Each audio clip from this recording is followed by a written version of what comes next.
Super Saturday on Fox League. What a great day it is.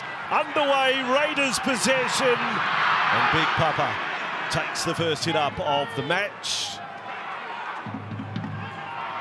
Back to the left side. Fogarty, quick hands. And Stewart goes over. Range and quite a finish. Now, oh, what a pass to Hosking from Fogarty. The Raiders, the green machine. They go from 0 to 100 very quickly. And unlock Joash Papali's running game. Well, let's do it now. Fox is chasing. Addo-Carr has got the ball. Josh Addo-Carr. He's held him up. A running That's spine unbelievable. and is held up in goal. All the way, Addo-Carr was going to play at it. We want to see that. Now he goes again. The Fox has run through. Addo-Carr, can he do it this time? He goes past Weeks. That's the fourth for Parramatta. Smith, Walker, little show, goes outside. Hawkins kicks. Here they come. Throw there. Charlie Goma. The second game for the Eels today.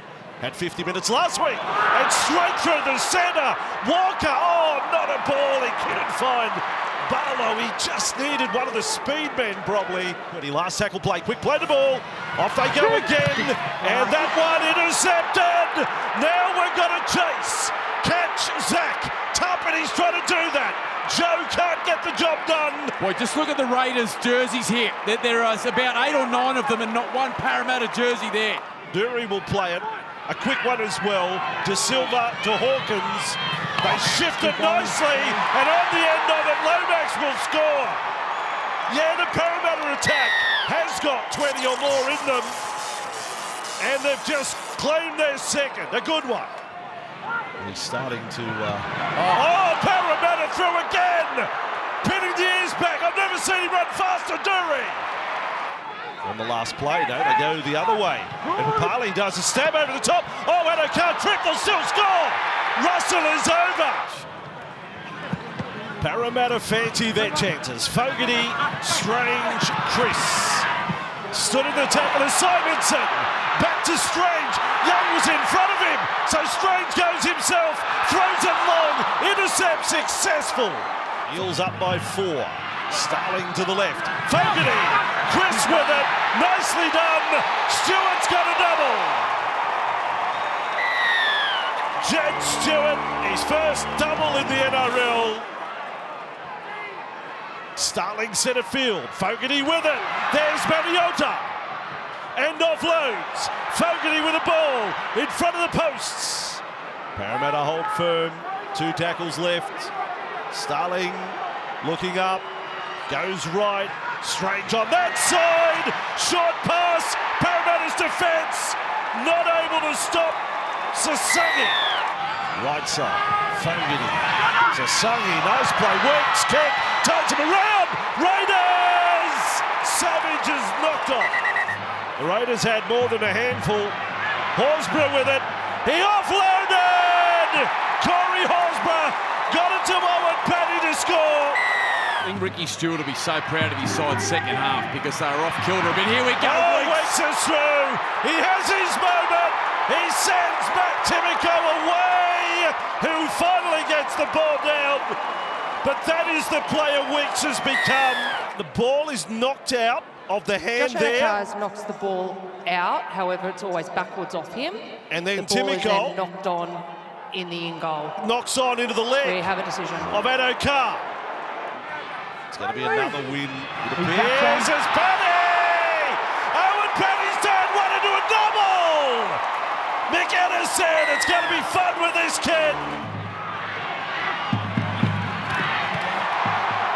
Here he is. Stewart's away. Strange inside.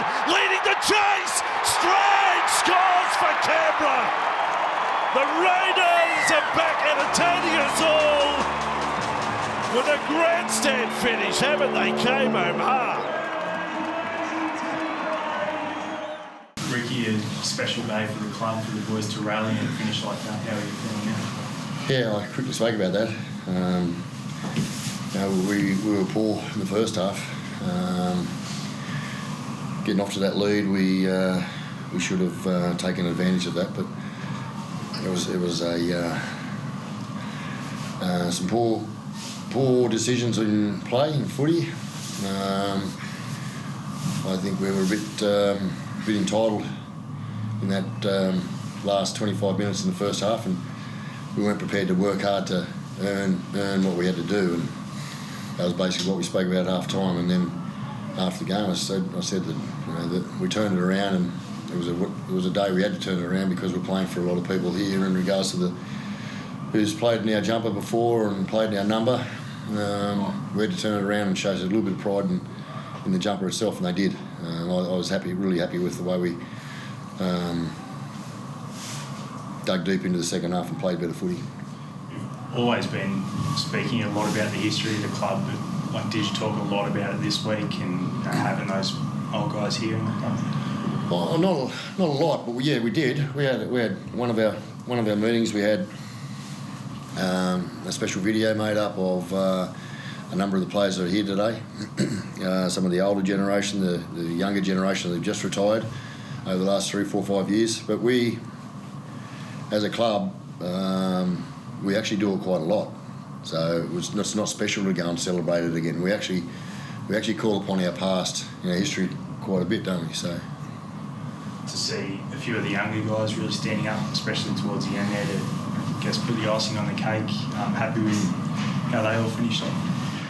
Yeah, as much as we want to keep, as much as we want to win, I don't lose sight, from coach's perspective, I don't lose sight of the fact that, I walk around the change room there sometimes and I'm seeing 4, 5, 6, 22-year-olds, 23-year-olds all gathering around talking about how they're going to get into the game and what they're going to do, etc. And I've got to keep coming back to thinking realistically that we're still developing these young blokes. There's guys there who've only played, half a season to a season and a half, like Ethan Strange, for example. We look at Ethan Strange at the moment, and his communication and confidence has grown so much over 12 months. And I just keep thinking to myself, where's he going to be in another 2 years? So that's what, as a coach, is you want to win today, but I've still got my development hat on as well, developing this group of young blokes. And I'm fortunate because blokes like Hardo and Joe and Papa and Red and Tommy, the senior boys, and I would have got 1 or 2, those senior players, they're a massive force behind helping these younger blokes grow into first graders. So when you look at those younger guys, how excited do you get, given, as Ricky said, some of them aren't really that experienced at this level? Yeah, definitely. But at the same time, we've got certain standards that we want to live to, and sometimes I forget how old they are. Got some tough love there as well, but it's exciting for the future of the club. People like Owie, hasn't had much time this year, but when he gets on, he does his job and does it good. So a lot to look forward to, but still we've got high standards at the club, and no matter how much game time you've had, we expect you to meet it. Joe, what's the feeling out there amongst the squad when you guys do fall behind? It seems like you and the boys have this amazing ability to sort of back yourself in any situation. So what's sort of the feeling out there amongst the boys? I think we've got to get back to our basics, and I think sometimes we get shocked into that. Like today's first half, we weren't playing like we wanted to, but we try to stay calm and recollect and get back to what we do best. I think we probably got too overconfident when we scored 2 early tries. I think we got to work on that from the weeks going forward, because when it comes to finals, it's not going to be that easy to come back. Ricky, obviously this is like 2 more points and getting closer to that minor premiership. Do you think, although there is 7 rounds to go, the team is getting to a place where you want to see them for the finals? No, not yet. That's what we're growing to. There's a team we want to become, and that's what we're chasing. And it's a good question, because I said before the game, if you think we're at a certain level of as a football team at the moment, if we don't keep growing, we're not going to have success going into the back end of the season. So we've got to keep driving ourselves and striving to become better, because it's today's level of football where we're at is not good enough. Obviously, in the first half, we saw a lot of offloads. I think I might have heard a stat that this might have been the most offloads in a half all season for the team. Is this something you kind of want to bring in a little bit more to the Raiders attack? Yeah, it's that stat might have been for Parramatta, but in answering that, we've been in that situation before, mate. So what you're saying is correct. If we can get that offload and create that second phase, 100%, because it's hard to defend. And Parramatta had a very high offload statistic in the first half today, and we found it very hard to defend against. So what you're saying is 100% correct. It's something that we're good at. It's something that we do drill. But if it's a matter of us having to tuck it under our jumper and take the tough carry, that's what we've got. That's what the players instinctively, the big boys, they get that gut feeling for that carry, what they need. Another 20,000 plus crowd today, Taps. Probably the first time in your career you've seen so many games with so many people. It must be a good feeling for the team to have that support. Yeah, definitely. Especially for those younger fellas going into finals as well. But I think us as a team in this town, they really get behind us, and we've got to pay them back for our performances, and I think we're doing that. But like Stick said, we've got to be better as well. But we thank them for coming out. It's always cold, or today was pretty nice, so it's a good thing for them that we got the win as well. We saw Xavier and Seb come off in those last sort of 10 minutes. Both had amazing games in both attack and defence. Xavier looked a little bit frustrated and upset coming off. Is he all good down there? Yeah, I think he went really well in his test, his examination at the end of the game.